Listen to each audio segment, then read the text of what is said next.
এটা কি সচিবালয়ে যে বলার মতো কথা? আমার কাছে মনে হয়েছে বলা উচিত। আপনি কোন মন্ত্রণালয়ের অধীনে সচিবালয়ে যেতেন? জনপ্রশাসন মন্ত্রণালয়।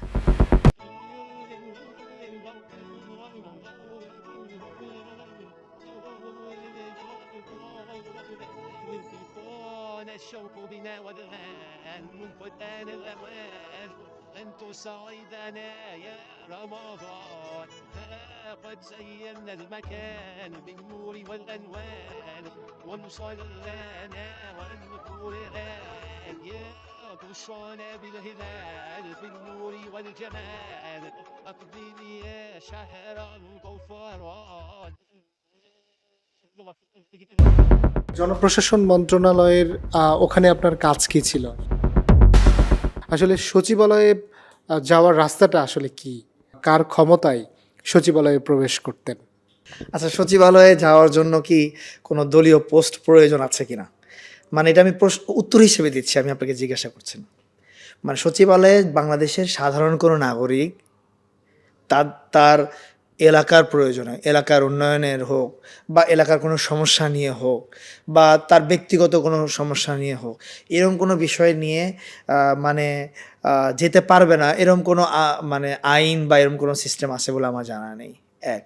দ্বিতীয় হলো যে যেহেতু বাংলাদেশের সমস্ত সচিবালয়ের সব তথ্যগুলো এখন অনলাইনে পাওয়া যায়, যে কে সচিব হিসেবে আছেন, কে উপদেষ্টা হিসেবে আছেন, কে উপসচিব হিসেবে আছেন। যদি সংশ্লিষ্ট ওই ব্যক্তির সাথে বা ওনার সাথে এলাকার কোনো প্রবলেম নিয়ে কেউ যেতে চায়, এই জন্য কিন্তু তাদের নাম্বারটা ওখানে দেওয়া আছে। যদি তার সাথে যোগাযোগ করে কোনো প্রয়োজন এরকম হয় যে আপনি কোন মন্ত্রণালয়ের অধীনে সচিবালয়ে যেতেন? আমি হলো প্রথম যখন সচিবালয়ে গিয়েছিলাম, যেটা আমার মনে আছে 5ই আগস্ট পরবর্তীতে, 5ই আগস্ট পরবর্তীতে, সেটা হলো যে জনপ্রশাসন মন্ত্রণালয়। তখনকার যে সচিব ছিলেন মেজবাউদ্দিন সাহেব, বর্তমান সচিব মুখলেসুর রহমান সাহেবের আগে। তখন তার সাথে দেখা করার উদ্দেশ্য ছিল একটাই উদ্দেশ্য ছিল দেখা করা, এবং তার সাথে আমি কথা বলে গিয়েছিলাম এবং পাসও উনিই দিয়েছিলেন আমাকে, যে হ্যাঁ তাহলে আপনি আসতে পারেন। যেহেতু কথাটা এটা ছিল যে এখন বাংলাদেশে সব জায়গাতেই পরিবর্তন হবে, স্বাভাবিক, এটা দাবিও ছিল যে বড় বড় পোস্টগুলোতে আগের দোসর সরকারের কোনো লোক যেন না থাকে, যেহেতু মনে করা হচ্ছিল যে তারাই এই গণহত্যার সাথে জড়িত, ডিসিএসপি বা এরকম সব কিছু। তো তার সাথে কথা হয়েছিল আমার ফোনে এরকম যে 2-3টা বিষয় আছে, এই বিষয়গুলো জেনে যদি আপনারা করেন তাহলে দেশের জন্য ভালো হবে। ওই সচিবের সাথে আপনার কোনো সম্পর্ক ছিল? না, আমি কোনো সম্পর্ক ছিল না। ফ্রম অনলাইন আমি নাম্বার সংগ্রহ করেছিলাম এবং কথা বলেছিলাম, এবং উনি অন করেছিলেন বিষয়টা। জনপ্রশাসন মন্ত্রণালয়ের ওখানে আপনার কাজ কি ছিল? কাজ ওইটাই বলার জন্য আমি গেছিলাম যে বিশেষ করে আপনার যদি অনেক সচিবই আছেন যারা হয়তো ডিসি হিসেবে নিয়োগ পাবেন বা অন্যান্য বড় পদে, সচিবালয়ের মধ্যে বড় পদে নিয়োগ পাবেন, তো তাদের ক্ষেত্রে যেন অবশ্যই তাদের ফেসবুক এবং অনলাইন অ্যাক্টিভিজমটা দেখা হয়, যে কারা ওই সময় হলো ছাত্র আন্দোলনের বা এই গণ অভ্যুত্থানের পক্ষে কথা বলছে, বিপক্ষে কথা বলছে, এমন কাউকে আপনারা আবার দায়িত্ব দিয়েন না যারা হয়তো বিপক্ষে কথা বলছে। এইটা আপনার বলার অধিকার কেন? সাধারণ মানুষ হিসেবে আমার কাছে মনে হয়েছে যে কথাটা তাদেরকে বলা। ছাত্র আন্দোলনে তো অনেকেই ছিল, কিন্তু আপনি কেন যে বলবেন? আমি একজন সাধারণ নাগরিক হিসেবে আমার কাছে মনে হয়েছে যে এটা বলা উচিত। এটা কি সচিবালয়ে যে বলার মতো কথা? আমার কাছে মনে হয়েছে বলা উচিত, কারণ হলো এই জন্য বলা উচিত মনে হয়েছে।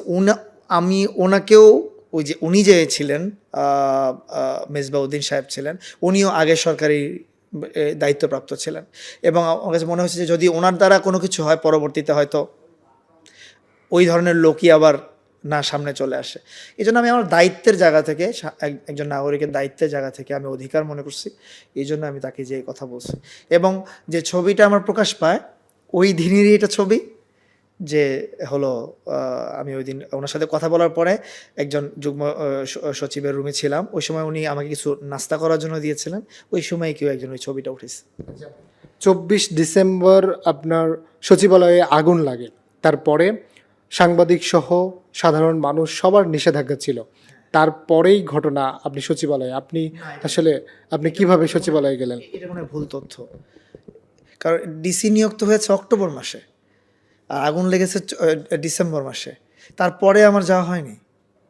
আপনি বলতে চাচ্ছেন যে সচিবালয়ে আগুন লাগার পরে আপনি সচিবালয়ে যাননি? না, সচিবালয়ে আগুন লাগার সচিবালয়ে মানে 24 ডিসেম্বরের এই যে ঘটনাটা বলা হয় যে ছবিটার কথা, এটা অনেক আগের।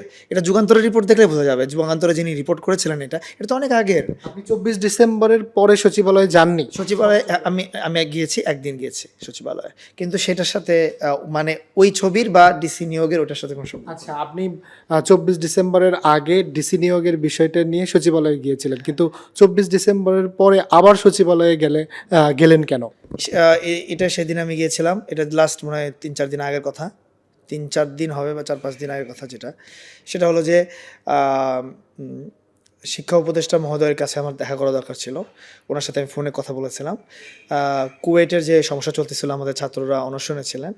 তো কুয়েটে হচ্ছে অনেক পরিচিত ছাত্র আছে যারা আমাদের সাথে আন্দোলনের সময় যোগাযোগ রাখতো, বা ওই কুয়েটের বর্তমান জাস্ট রিজাইন করা যে ভিসি, ওনার বেশ কিছু তথ্য আমার কাছে ছিল যে উনি কিভাবে হলো ছাত্রদের সাথে খারাপ আচরণ করছেন।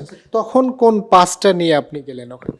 শিক্ষা উপদেষ্টার সাথে দেখা করার জন্য আপনি কার পাস নিয়ে গেছেন? এটা হলো ওই দিন যেটা ছিল যে কি বলে, ওই দিন সম্ভবত সোমবার ছিল, কিন্তু আমাদের অলরেডি 3-4 জন ছাত্র এরকম ছিল যারা অসুস্থ হয়ে হাসপাতালে চলে গেছিলো।